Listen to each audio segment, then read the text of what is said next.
सुबह का समय था। आईपीएस अंकिता शर्मा अपने भाई की बुलेट बाइक पर बैठकर अपनी बचपन की दोस्त की शादी में जा रही थी।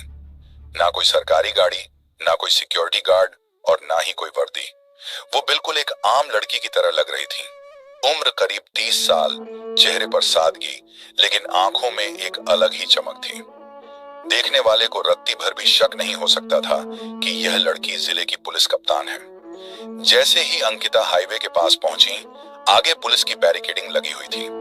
कुछ पुलिस वाले वहां गाड़ियां रोककर चेकिंग के नाम पर लोगों को परेशान कर रहे थे। वहां सबसे आगे खड़ा था इंस्पेक्टर भैरव सिंह। वर्दी की अकड़ और चेहरे पर घमंड साफ दिख रहा था। भैरव सिंह का रिकॉर्ड बहुत खराब था। वो आए दिन लोगों से पैसे वसूलता था और फर्जी चालान काटता था। उसकी पहुंच ऊपर तक थी, इसलिए उसका कोई कुछ बिगाड़ नहीं पाता था। लेकिन आज वो जिस लड़की को रोकने जा रहा था, उसे सपने में भी अंदाजा नहीं था कि यह उसकी जिंदगी की सबसे बड़ी गलती होने वाली है। अंकिता को बाइक पर आता देख भैरव सिंह ने हाथ देकर उसे रुकने का इशारा किया। उसकी आवाज में बहुत रौब था।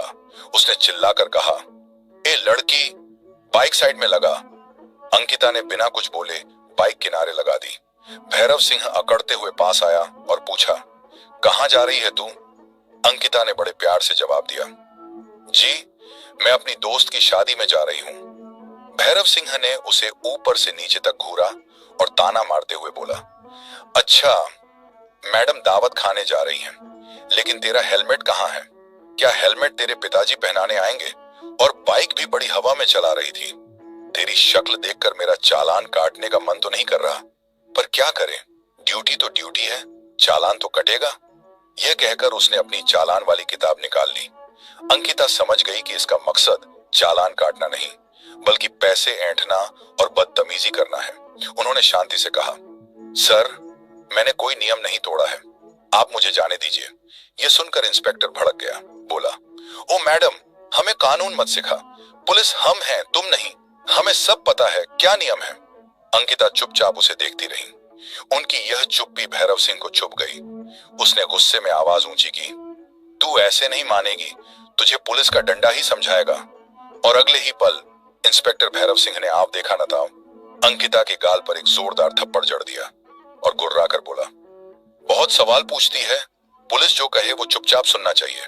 थप्पड़ इतना तेज था कि अंकिता का सिर हिल गया, लेकिन उन्होंने खुद को संभाला। उनकी आंखों में अब आंसू नहीं, बल्कि गुस्सा था। भैरव सिंह जोर से हंसा और अपने सिपाहियों से बोला, देख रहे हो, अभी भी इसकी अकड़ बाकी है। लगता है इसे अच्छे से सबक सिखाना पड़ेगा। तभी एक सिपाही आगे आया और बोला, साहब, इसे थाने ले चलते हैं, वहीं इसकी सारी हेकड़ी निकालेंगे। इंस्पेक्टर ने कहा, हाँ, इसे जीप में डालो, थाने में ही इसे समझ आएगा कि पुलिस से कैसे बात करते हैं। दो सिपाहियों ने अंकिता का हाथ पकड़कर खींचने की कोशिश की। अंकिता ने झटके से अपना हाथ छुड़ाया और सख्त आवाज में बोली, खबरदार जो मुझे हाथ लगाया। उनकी आवाज में इतनी ताकत थी कि सिपाही एक पल के लिए डर गए, लेकिन भैरव सिंह का पारा और चढ़ गया। उसने चिल्लाकर कहा, इसका घमंड तोड़ो, घसीट कर ले चलो इसे। एक सिपाही ने बेरहमी से अंकिता के बाल पकड़े और उन्हें घसीटने लगा। अंकिता को दर्द हो रहा था, लेकिन उन्होंने अभी भी अपनी पहचान नहीं बताई। वो देखना चाहती थी कि ये वर्दी वाले गुंडे किस हद तक गिर सकते हैं। तभी दूसरे सिपाही ने उनकी बुलेट बाइक पर जोर से लात मारी और बड़ी आई थी हीरोइन बनने, अब तेरा खेल खत्म। अंकिता अब समझ चुकी थी कि यह पूरा थाना ही सड़ा हुआ है। भैरव सिंह ने गुस्से में कहा, बहुत देखी हैं तेरे जैसी पापा की परियां, दिन में 50 आती हैं। तू पुलिस से भिड़ेगी? अभी तेरी औकात दिखाता हूं, ले चलो इसे थाने। अंकिता अब भी चुप थी। वो चाहती तो अभी सबको सस्पेंड कर सकती थी, लेकिन वो सबूत इकट्ठा करना चाहती थी। उन्हें जबरदस्ती पुलिस जीप में बैठाकर थाने ले जाया गया। पूरे रास्ते सिपाही उन पर भद्दे कमेंट्स करते रहे। थाने पहुंचते ही इंस्पेक्टर भैरव सिंह ने कुर्सी पर बैठते हुए चिल्लाया, अरे कोई चाय समोसे लाओ भाई, आज एक स्पेशल केस आया है। फिर उसने अपने एक जूनियर सिपाही को बुलाया और धीरे से कान में कहा, सुन, इस लड़की पर कोई भी फर्जी केस बना दे, चोरी, लूट या ड्रग का, जो भी ठीक लगे, बस इसे जेल में डालना है ताकि इसकी अक्ल ठिकाने आए। अंकिता एक कोने में खड़ी सब सुन रही थी। इंस्पेक्टर ने फिर उनसे पूछा, ये लड़की, नाम बता अपना और घर का पता बता। अंकिता चुप रही। इंस्पेक्टर ने टेबल पर जोर से हाथ मारा। बहरी है क्या? नाम बता वरना बहुत बुरा होगा। कुछ देर बाद अंकिता ने धीमे से कहा, अंकिता। भैरव सिंह हंसा। बड़ी चालाक है, लेकिन यहां ज्यादा होशियारी मत दिखा। उसने सिपाहियों को इशारा किया और अंकिता को जबरदस्ती लॉकअप में डाल दिया गया। लॉकअप बहुत गंदा और बदबूदार था। अंदर पहले से एक गरीब औरत बैठी रो रही थी। अंकिता ने उससे पूछा, माँ जी आपको क्यों बंद किया है? वो औरत रोते हुए बोली, बेटी मैं सब्जी बेचती हूँ। ये इंस्पेक्टर रोज मुफ्त में सब्जी मांगता था। आज मना किया तो मुझ पर चोरी का इल्जाम लगाकर अंदर कर दिया। अंकिता का खून खौल उठा। उन्हें लगा कि अगर एक आईपीएस ऑफिसर के साथ ऐसा हो सकता है तो आम जनता का क्या हाल होता होगा। तभी थाने में एक ईमानदार सब इंस्पेक्टर रवि कुमार आया। उसने जब देखा कि बिना किसी ठोस सबूत के महिलाओं को बंद किया गया है तो उसने इंस्पेक्टर भैरव से कहा, सर ये गलत हो रहा है, हम बिना वारंट के इन्हें ऐसे नहीं रख सकते। भैरव सिंह ने हंसते हुए कहा, रवि तुम अपना काम करो, हमें मत सिखाओ। ये लड़की बहुत जुबान लड़ा रही थी, इसे तो मैं ठीक करके रहूंगा। रवि लाचार था क्योंकि भैरव सिंह उसका सीनियर था। इत्तेफाक से उसी वक्त जिले के डीएम, जिला मजिस्ट्रेट आलोक वर्मा थानों के औचक निरीक्षण सरप्राइज इंस्पेक्शन पर निकले हुए थे।